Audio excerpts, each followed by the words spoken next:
पिछले लेक्चर में कुछ ऑब्जेक्टिव्स पूछे थे, बहुत सारों ने आंसर दिए थे। तो नाम जो है जुनैद ने आंसर दिया था और इम्तियाज और बिनशा ने आंसर दिया था और शाहबाज यूसुफ ने, जिन्होंने इन ऑब्जेक्टिव्स के आंसर्स दिए थे। तो अब चलते हैं हम लेक्चर आगे पे। मैंने बताया था force and laws of motion. Force क्या था, फोर्स मैंने बताया डेफिनेशन क्या है। तो अगर हम मैथमेटिकली बात करते हैं, फोर्स किसके बराबर होता है? फोर्स होता है बराबर किसी ऑब्जेक्ट का मास, जो भी है ऑब्जेक्ट उसका मास होगा, और वो क्या करेगा? एक्सेलरेट। जब हम उसमें क्या करेंगे? Produce force. तो फोर्स किसके बराबर होता है? फोर्स होता है बराबर मास इनटू एक्सेलरेशन। तो मास जो होता है उसका एसआई यूनिट क्या होता है? मैंने बताया फोर्स होता है is equal to mass into acceleration. Mass का एसआई यूनिट जो है वो है केजी। एक्सेलरेशन का एसआई यूनिट जो है वो है मीटर पर सेकंड स्क्वायर। तो फोर्स का मास, जो मास इनटू एक्सेलरेशन, इनका एसआई यूनिट क्या बना?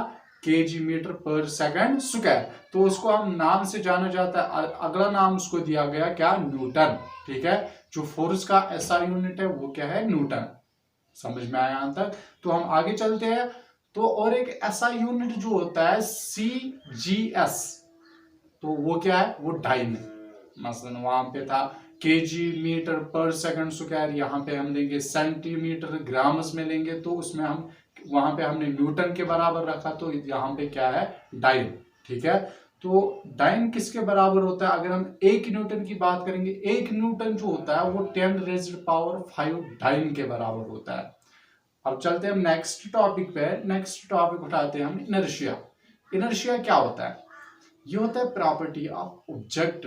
कोई भी ऑब्जेक्ट जो रिमेन चाहता है कि मैं किस में रहूं? रेस्ट में।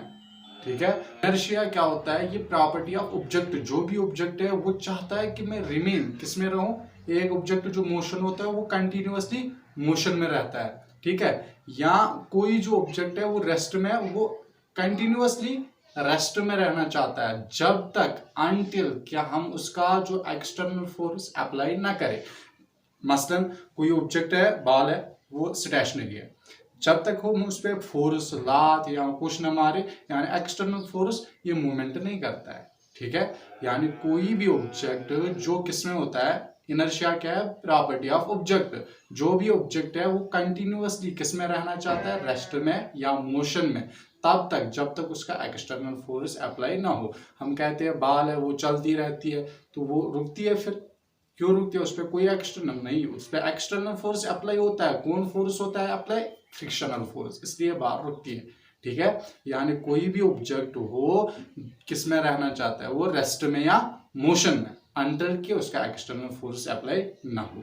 ठीक है, अगर हम measurement of mass, measurement inertia की बात करेंगे, जो मास अगर जितना ज्यादा होगा, हैवियर होगा, उतना क्या? इनर्शिया ज्यादा होगा। जितना ऑब्जेक्ट कम होगा उतना इनर्शिया कम होगा। मसलन कोई ऑब्जेक्ट है जो बहुत भारी है, मैं उसको धक्का देने की कोशिश करूंगा, या कोई ऑब्जेक्ट है वो रुका हुआ है, वो रुका ही रहना चाहता है, क्यों? उसमें मास ज्यादा है। ठीक है, तो इसलिए वो किसमें? रेस्ट में ही रहना चाहता है। यानी जिस ऑब्जेक्ट में जितना मास ज्यादा होगा वो उतना रेस्ट में ही रहना चाहता है, और जब मास ज्यादा होगा, अगर वो मोशन में होगा, वो मोशन में ही रहना चाहता है। यानी जो इनर्शिया, ये डिपेंड करता है किस पे? मास पे भी। जितना मास होगा ज्यादा उतना इनर्शिया होगा ज्यादा। तो हम क्या कह सकते हैं? इनर्शिया जो है वो डायरेक्टली प्रोपोर्शनल टू मास है। मास जितना ज्यादा होगा ऑब्जेक्ट का, उतना इनर्शिया ज्यादा होगा। ठीक है, तो हम क्या लिखेंगे इनर्शिया में? इनर्शिया में लिखते हैं, inertia is the property of object that they remain to continuously in the state of rest और in motion until no external force is applied। तो it depends, अगर और एक पॉइंट की बात करेंगे, it depends, यानी जो inertia it depends upon the mass of the object। so heavier will be the object, more will be the inertia, less will be the, lighter will be the object, less will be the inertia। ठीक है, तो inertia के types कितने अगर देखेंगे? Inertia है, inertia जो है उसके 2 टाइप्स है, inertia of rest, inertia of motion. Inertia of rest क्या होता है? ठीक है, पहला हम उठाते हैं इनर्शिया ऑफ रेस्ट। कोई भी ऑब्जेक्ट जो रेस्ट में है वो रेस्ट में ही रहना चाहता है, इसको हम इनर्शिया ऑफ रेस्ट कहते हैं, अनटिल जब तक इसका एक्सटर्नल फोर्स अप्लाई ना हो। तो क्या लिखेंगे हम definition, the property of object that it remains to continuously in state of rest is called inertia of rest. अब दूसरे टाइप पे चलते हैं। दूसरा टाइप क्या है, इनर्शिया ऑफ मोशन। ये क्या है, प्रॉपर्टी ऑफ ऑब्जेक्ट, ये कंटिन्यूअसली मोशन में रहना चाहता है जब तक इसका एक्सटर्नल फोर्स ना अप्लाई हो। तो क्या लिखेंगे हम इसकी definition, the property of object